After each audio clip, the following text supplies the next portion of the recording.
আল্লাহ পাক বলছেন, বান্দা তোরা যা করিস, এই কানফুলির মানুষেরা তোরা যা মনে মনে করেছিস, প্রকাশ্যে যা বলিস, গোপনে যা বলিস, আমি আল্লাহ জানি।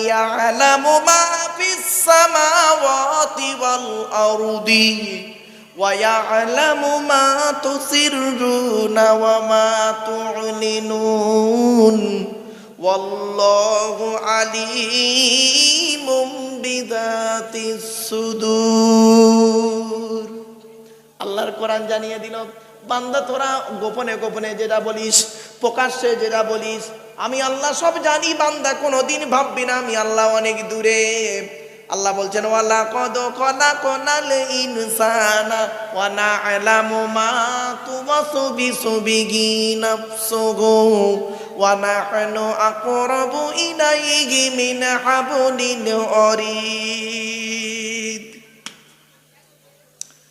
26 নম্বর পারার 18 নম্বর পৃষ্ঠার 1 নম্বর লাইন, সূরার নাম সূরা কফ। আল কোরআন, কোরআন জানিয়ে দিয়েছে, মানব জাতি আমি আল্লাহ তোদের সৃষ্টি করেছি, তোদের মনের মধ্যে যা কিছু আছে সব আমি আল্লাহ জানি। বান্দা যেন কোনোদিন ভাববি না আমি আল্লাহ অনেক দূরে, আমি আল্লাহ তোর ঘাড়ের শিরার নিকটবর্তী। একবার অন্তরে অন্তঃস্থল থেকে আমাকে আল্লাহ বলে ডাক দে, আমি আল্লাহ তোরও ডাকে সাড়া দেব। আল্লাহ পাক বলছেন, আলাম ইয়াতিকুম নাবাউল্লাযীনা মিন ক্বাবলু ফাযাকু ওয়াবালা আমরিহিম ওয়া লাহুম আযাবুন আলীম।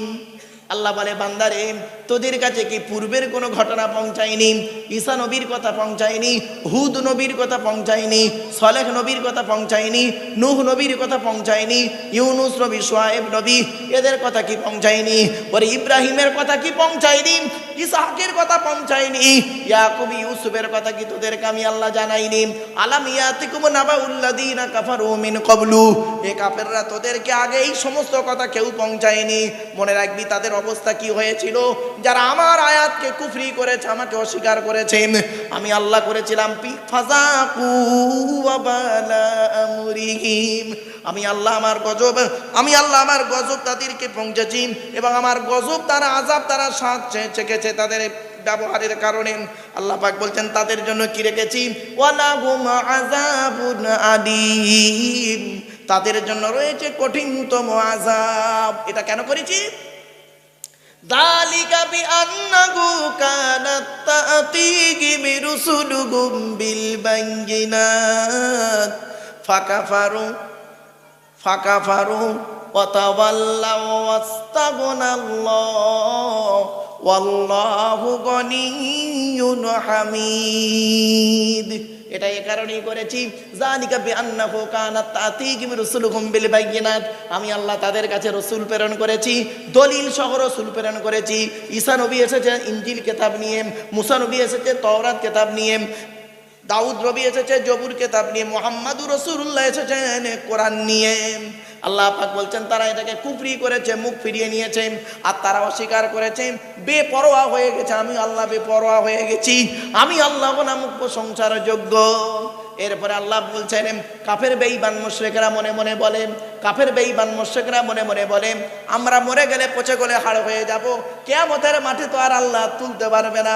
আল্লাহ বলছে খবরদার নয়, জাআমাল্লাযীনা কাফারু আল্লা ইউবআসু কুল বালা রাব্বি লাতুবআসুন্না সুম্মা লাতুনাব্বাউন্না বিমা আমিলতুম ওয়া যালিকা আলাল্লাহি ইয়াসীর। আল্লাহ পাক বলছেন কাফের বেঈমান মুশরিকরা কি বলে জানেন?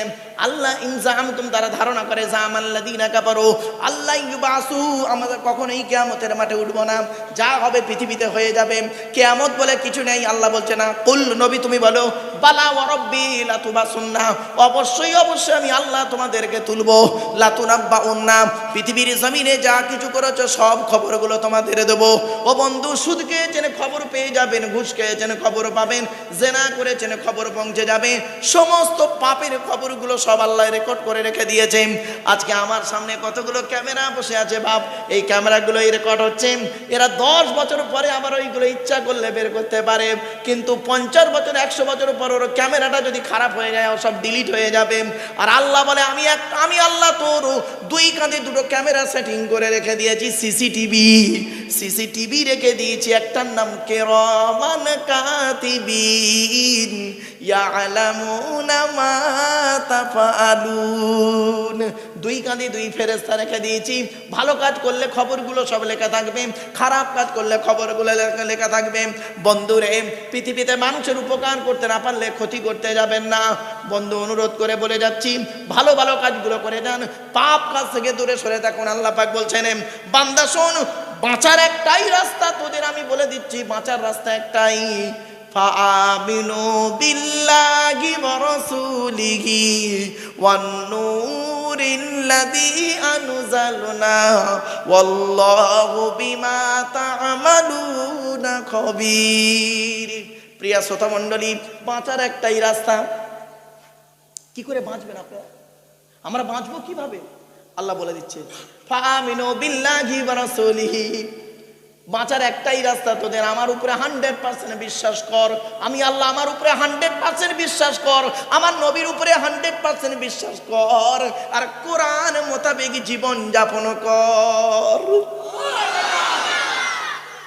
কারোর কথা মানতে হবে না, আব্দুল্লাহ গিল মারুফের কথা মানতে হবে না, কোন মৌলী সাহেবের কথা মানতে হবে না। বাপ, অনুরোধ করে বলে যাচ্ছি, আল্লাহর কথাটাকে মেনে নিন, আল্লাহর বিধানটাকে বাস্তবায়ন করুন, নবীর বিধানটাকে বাস্তবায়ন করুন।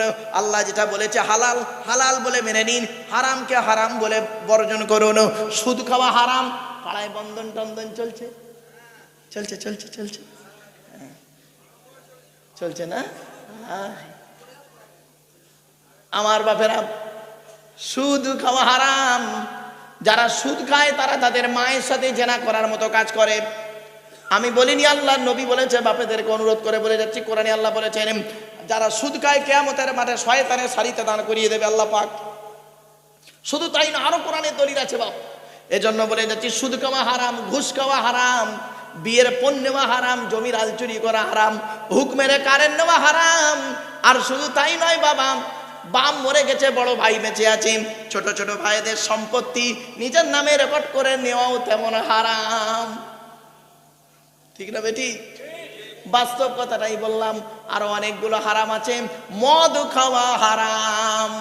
আল্লাহ পাক কোরআনে বলেছেন, তোরা যদি পৃথিবীতে মদ না খাস, আমি আল্লাহ ওয়াদা করছি, আমি আল্লাহ ওয়াদা করছি, জান্নাতের ভিতরে 4টে নদী রেখেছি। কয়টা নদী? কয়টা নদী? জান্নাতের ভিতরে 4টে নদী আছে। মাসালুল জান্নাতিল্লাতী ওয়াইদাল মুত্তাকুন ফিহা আনহারুম মিন মাইন গায়রি আসিন ওয়া আনহারুম মিন লাবানিন লাম ইয়াতাগায়্যার তা'আমুহু ওয়া আনহারুম মিন খামরিল লাযযাতিল লিশশারিবিন ওয়া আনহারুম মিন আসালিন মুসাফফা। 26 নম্বর পারা 7 নম্বর পৃষ্ঠা 6 নম্বর লাইন, সূরার নাম সূরা মুহাম্মাদের 15 নম্বর আয়াত। আল্লাহ বললেন, জান্নাতের ভিতরে 4টে নদী রয়েছে। 1 নম্বর নদীর নাম পানির নদী, দুনিয়ার পানির উল্টো পানি। 2 নম্বর নদীর নাম হলো দুধের নদী, দুনিয়ার দুধের উল্টো দুধ। 3 নম্বর নদীর নাম হলো মধুর নদী, দুনিয়ার মধুর উল্টো মধু। 4 নম্বর নদীর নাম হলো মদের নদী, মদ মদ মদ, মদের নদী, দুনিয়ার মদের পুরোপুরি উল্টো মদ। দুনিয়ার মদ খেলে মামাশির কোনো জ্ঞান থাকে না, দুনিয়ার মদ খেলে মামাশির কোনো জ্ঞান থাকে না। জান্নাতীদের যে মদ পান করাবো সে মদটা দুনিয়ার মদের উল্টো মদ। অনেকে মনে মনে বলছে মারুফ ভাই, অনেকে মনে মনে বলছে মারুফ ভাই, আমরা বাংলা মাল খাই না। কি মাল? বাংলা মাল খায় না। কি মাল খায়? ইংলিশ মাল, whisky, Kingfisher, McDonald, black, wine, রিডমিল, ব্লক, ব্রাইন, এসব মদের নাম বললাম রে বাপ। যারা খায় তারা বুঝতে পারছে। সেদিন এরকম মদের নাম বলছি, একটা বুড়ো অপর বুড়োকে বলছে, দেখছি দেখছি হুজুর কিরম কোরআনের আয়াত বলছি, লাউ ঠেলা।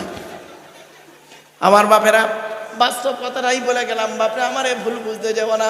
আল্লাহ বলে, বান্দা শোন, পৃথিবীতে যদি তোরা মদ না খাস, জান্নাতের ভিতরে এমন মদ পান করাবো দুনিয়ার মদের পুরোপুরি উল্টো মদ। এই ওয়াজটা করেছিলাম নদিয়া জেলায়, 4 ঘন্টা ওয়াজ করার পরে যেই বলেছি জান্নাতে আল্লাহ মদ খাওয়াবে, একটা আদা মালখোর ওয়াজ শুনছিল, পেছন দিক দিয়ে উঠে তাকবীর দিচ্ছে, নারাই তাকবীর আল্লাহু আকবার, নারাই তাকবীর আল্লাহু আকবার।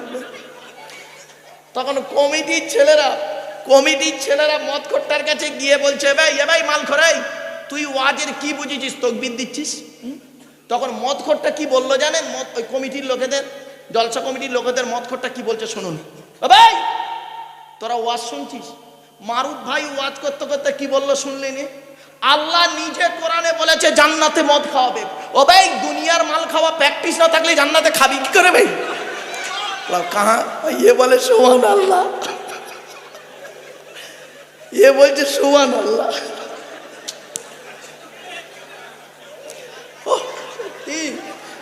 আমার ওয়াজ করা সার্থক।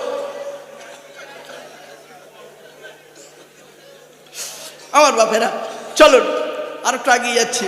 এরপর আল্লাহ পাক বলছেন ফাআমিনু বিল্লাহি ওয়া রাসূলিহি ওয়ান নূরিল্লাযী আনসালনা ওয়াল্লাহু বিমা তা'মালুনা খবীর। বাঁচার উপায় কি? কি করে বাঁচবো? এই পৃথিবী থেকে বাঁচবো কি করে? কিয়ামতের মাঠে জাহান্নাম থেকে কি করে নাজাত পাবো? আল্লাহ বলছে 100% ঈমান আন। বাঁচতে যদি চাস আমাকে 100% বিশ্বাস কর। চলতে গেলে আল্লাহর নাম, শুতে গেলে আল্লাহর নাম, খেতে গেলে আল্লাহর নাম, বসতে গেলে আল্লাহর নাম, কাপড় ব্যবসা করতে গেলে আল্লাহর নাম, দোকান খুলবি আল্লাহর নাম, দোকান বন্ধ করবি আল্লাহর নামে, সবটাই আমি আল্লাহ, আমার উপরে বিশ্বাস করবি। আমি আল্লাহ, আল্লাহুল মাওলা ফালাহুল কুল। যে ব্যক্তি আল্লাহর হয় আল্লাহ তার হয়ে যায়।